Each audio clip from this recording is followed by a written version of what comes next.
गुजरात के वडनगर का काला वासुदेव चौक, खपरैल की छत वाला छोटा सा घर, ये घर था चाय की रेहड़ी चलाने वाले दामोदर दास और हीराबा का। 17 सितंबर 1950 को यहीं नरेंद्र मोदी का जन्म हुआ।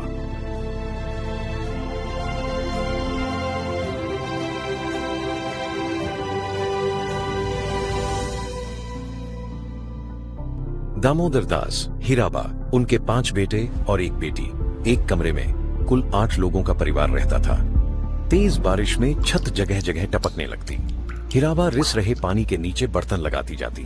नरेंद्र अपनी मां को परेशान देख उनकी मदद को दौड़ पड़ते। दामोदर दास की चाय की दुकान रेलवे स्टेशन के बाहर थी। नरेंद्र अक्सर वहां भी पिता का हाथ बटाते। इतनी सी आमदनी में परिवार का गुजारा संभव नहीं था, इसलिए हीराबा आसपास के घरों में बर्तन धोती, मजदूरी करती।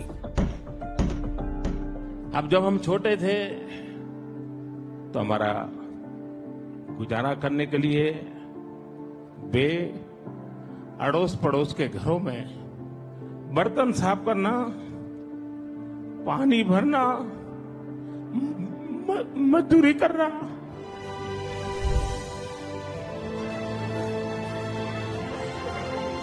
नरेंद्र मोदी की शुरुआती पढ़ाई वडनगर की कुमारशाला में हुई। 8 साल की उम्र में वे आरएसएस की शाखाओं में जाने लगे। धीरे धीरे उनके मन में बैराग पैदा होने लगा और उन्होंने अपना उपनाम रख लिया, अनिकेत, यानी जिसका कोई घर नहीं। उनके समाज की परंपरा के मुताबिक 13 साल में नरेंद्र की शादी भी कर दी गई। लड़की थी ब्राह्मणवाड़ा गांव की जशोदाबेन। गौना 18 की उम्र में होना था, लेकिन उससे पहले ही नरेंद्र आध्यात्म की ओर मुड़ गए। मोदी ने इस अनुभव को अपने ब्लॉग में लिखा।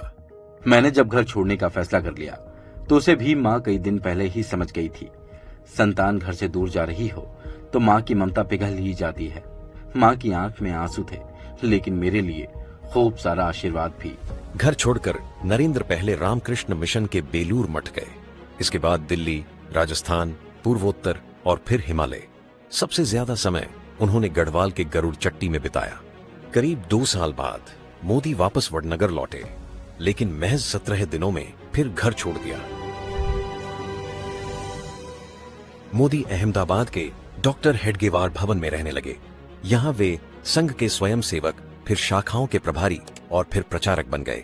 15 वर्षों तक मोदी ने देश भर में संगठन के विस्तार के लिए जी तोड़ काम किया। 1985 में सक्रिय राजनीति में आए और जल्द ही बीजेपी की राष्ट्रीय चुनाव समिति के सदस्य बन गए।